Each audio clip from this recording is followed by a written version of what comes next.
Ebusanfo mamu nyina akwaba eba Ghana Sem TV GH. Mesro like, comment, subscribing, turn your notification so that anytime videos of this nature are uploaded, you'll be notified. Yanko ene asem no so. Ebusanfo, one thing eya dia eku nipa faster than cancer. Eya dia bitterness. When somebody is bitterness, eya deadlier than cancer. And most of the time, when bitter, even their sense of reasoning, they lose it. They struggle to make sense. People who are bitter. Yeah.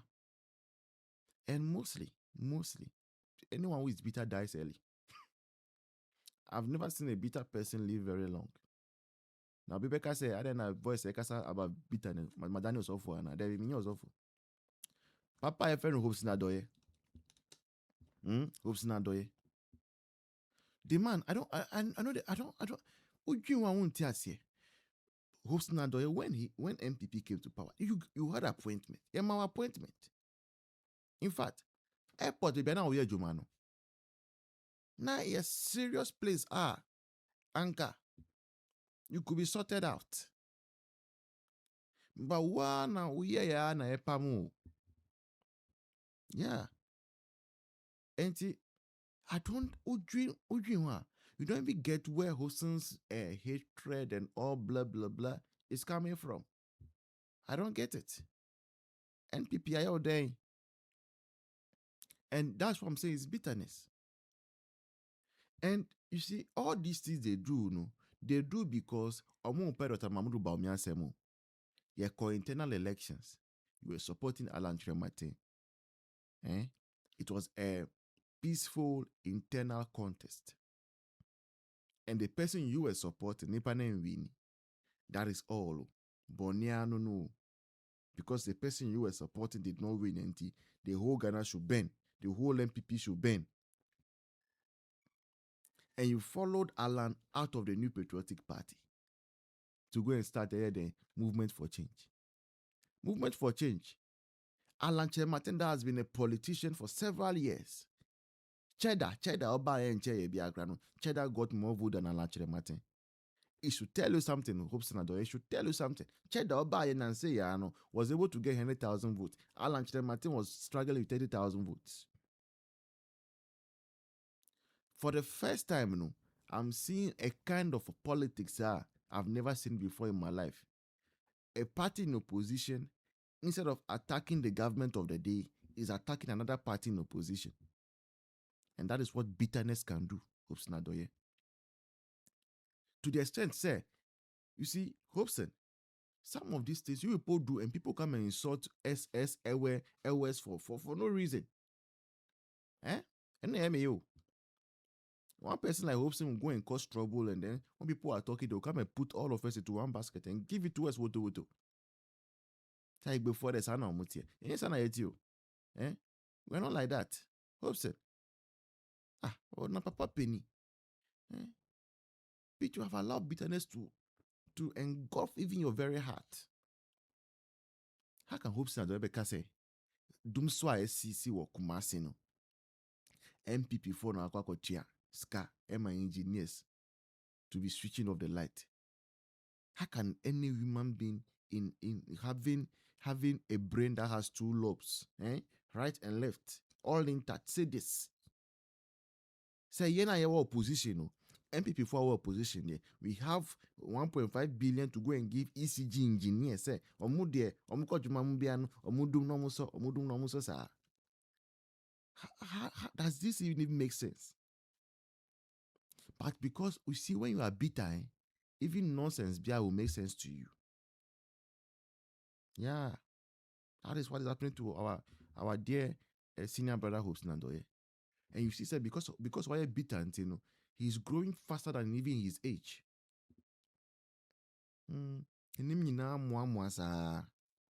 Since when did politics become this cheap? Anka, you are supposed to help and MPP. And you bash your buying. Eh? And can you Oh, let's go. A young guy gave a very, very excellent response to what Hopeson Adorye said. I want you to listen to him. Don't go anywhere. I'll see the next one. Cheers.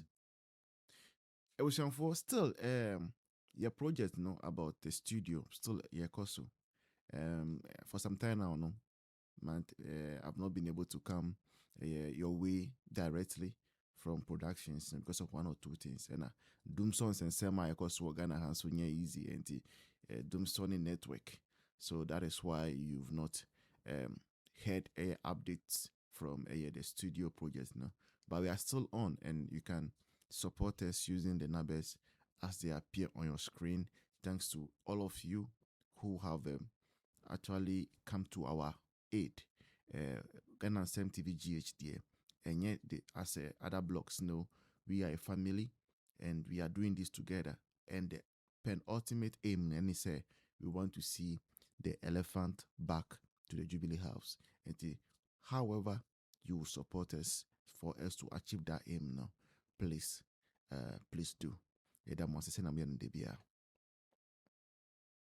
Hopeson Adorye wamfa kwasia ne wunchimi ne wo frustration awa ya ampe ba bia amfa wanim se opapon ayede ne tie no nsum kwasia mpani kamienti ase MPP for akwede yakutuatua ECG bosses for ewo Ashanti region ka se 1.5 billion se wondundum kane awagimi wo ye kwasia eya amokasa ansa na oba be ka bibie jimi sem no e wo se wodwen ho yi Enyobia na ye kwasia enyobia na ejimi yenim se won a wo follow mu no NDC fo no de dodo na omo ye kwasiafo enti jimi se ma mo be ka kire wo mi ye ton wasum be wo se mu se nye Ghana ni bia na ejimi ti se won edi mu achi no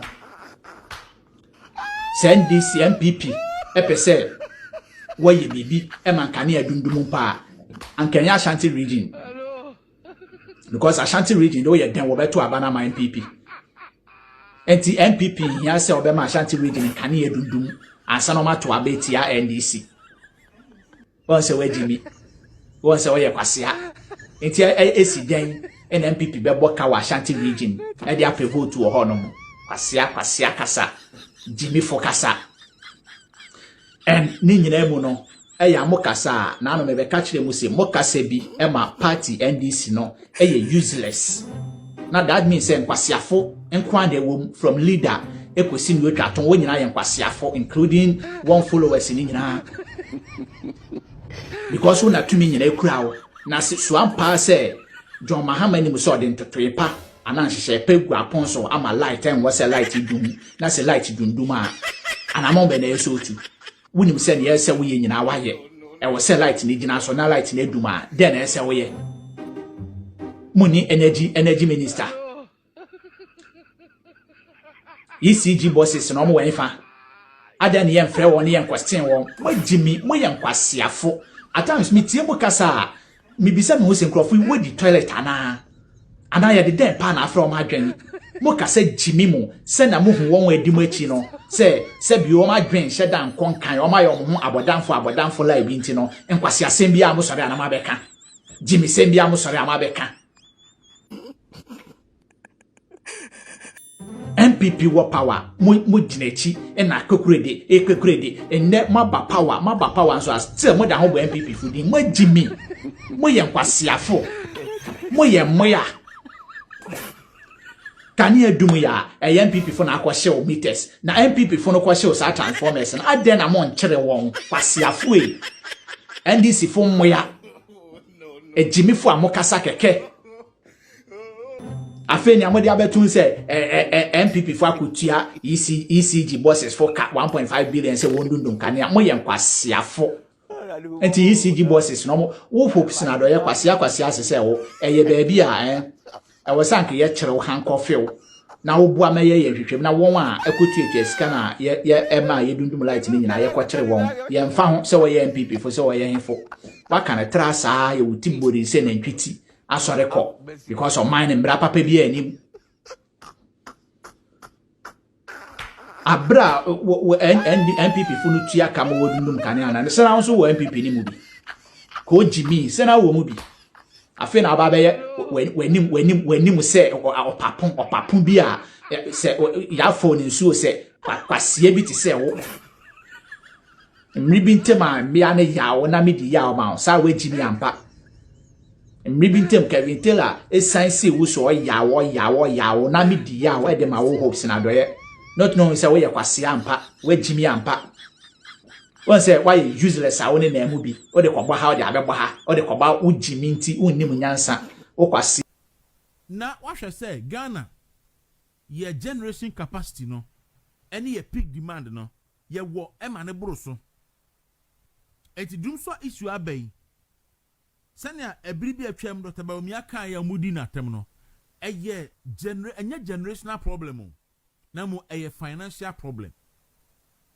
dum so na aba no enye generational problem because enye generational problem a chese enye mfidi a ye de be noa anyinam kanea no enti ebi na eni ho ye wo mfidi a ye betimi de anoa anyinam kanea no na mom enne anyinam kanea dodo no ano ye de fango any inframaja gas any heavy fuel no any ye de power na eno so ye de sika na eto enti sa ban eni sika de beto fuel no e de power light no a na amadum so no aba wo ka aban ni nyintum oye sa ajo mahama 1 oba ye osan aye the same thing enne kanea ni nyina so na Ghana fo etiem nyina be dia dance say before say akosomo ne be hye na watwe etwa mu no na Ghana fo ahyase ehunu kanea dum so bebre especially in Ashanti region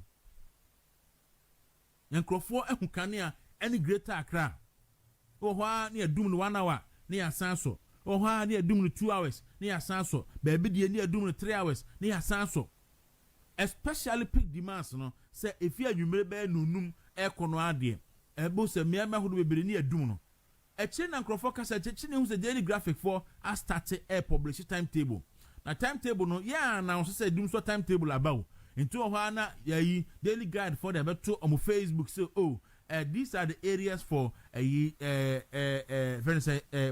areas are Ghana for should expect power outages today no more aba so NDC for shall say publish dum so timetable no a check but na enye widespread enti dum so no e wo ho underlying health condition e wo ho enti afa na covid na ba bebum se na covid bre so ne ka no enti dum so no wo ho akosombo no e just a nail in the coffin enu na be expose NDC for nyina mo bia hu se dum so no e wo ho na entra minority press conference calling on the government say onfa onkotua eka $700 million no say otua energy sector no e be stable abuja NDC for buy omo catch there say yentua 1 Ghana cedi per liter okoto petrol liter ba kubia na tua 1 Ghana cedi and the reason tia yentua 1 cedi ne say omo say ye pekane electricity aso a yentua sa 1 Ghana cedi levy no na omonfa so kanea enfamayen so as painful as it is no Ghana for G2 mu ema yetua 1 Ghana cedi per liter entiene diesel na say 16 cedis and some coins entiene sa 1 cedi na anka diesel ebe 15 cedis per liter petrol about 13 cedis and some coins entiene sa di eyina 1 cedi na anka petrol ebe 12 Ghana cedis enti yetua sa levy awie no na maka say dollar enya hoden na maka say fan go no susu ne bo no kra no aye stable entokwa iko afami aye very stable na montimi enso kanea no ensi so enfa man no na sai na mpese mo kire Ghana fo yenti ase se ene ye tua atwamenebo ato petrol na montimi enso kanea enfa man enfa anya adwuma mampani mahama 1 oka kire se ye pekanea dia yentua more yetua more ye nya kanea nanso and the kufado ne bawumia omo te kanea no so between 17 and 30% ye nya kanea so for 8 years ema Ghana fo nyina awie fi se bibi wo hono ma ye fe ne dum so obi wo hono ma for the whole 8 years no ne generator wan so da ba ena me no kasai wakoyi generator no akofre engineers about service generator no wato petrol aguma asha se esa ye dwum because the king of darkness aba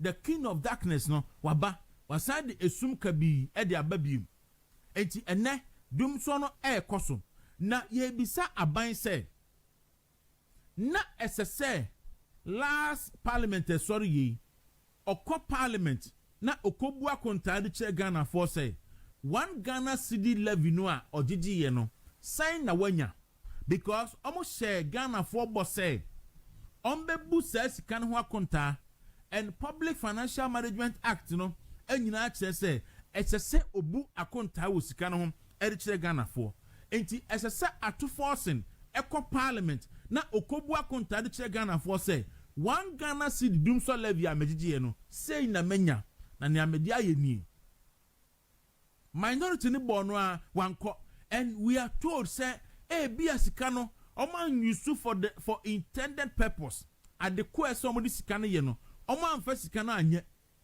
enti misapplication and misappropriation of funds and na akoso enunti na menne ye hu dum so akoi and then this for there enye for because and then this one the Mahama one health insurance for sika kra ye gia ye fan koma health insurance for enti dum so levy no a 1 cedi per liter na ye tua ye say ye tua na nya kane aso no we are told say aban na gisika no wan fa sika na anya ne so de ye enunti na Ghana for edasum no say enye sa na tie de a adenti na ye rato forcing he is failing to go to parliament and account to the people of Ghana adenti no mo de omutimi press conferences edintro accusing crofo adenti na besine ato forcing entimi nya press conference na on cheche munchire Ghana for say Ghana for me kan say dum so eba na mo mpese dum so eba de a muntua 1 cedi per liter 1 cedi per liter na mutua ye no efisi e de sa tax no eba no sika ya nya nie adwuma ye de aye nie na ne aka nie na say ne ne aka no so ebeye adenti na to force entimi nye sa say propaganda and issue statement say entro and issue statement adenti na to forcing entimi issue statement and na Ghana sikasem cosmetics ayi ni pentinamento wabo ni makeup ayi foundation and na wayi felade atosoro and na economy no ayi bibio ho say economy no expose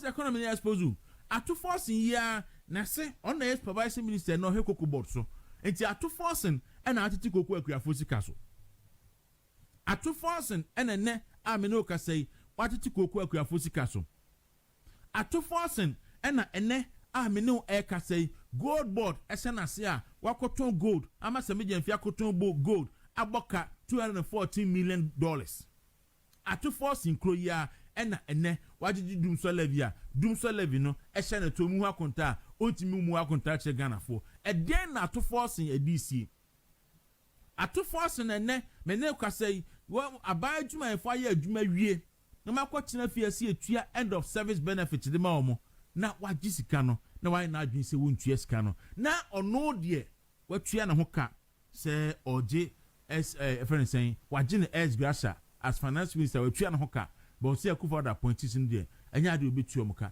very sad very unfortunate situation a yebetimi akom o my Ghana mu me yenkotie minority no emrame ba da sebre agejamana ne god na sarebedi akọ ebe ka me ho na de pensen mu e de approach minority no ensemo mo kan endra on energy sector no eni na ye bo honorable Collins Adoma Kumensa e bo maba so say ensam ne ba omo ma ne ntrase enche na omo de befitting response e de aba yenko hwe video ni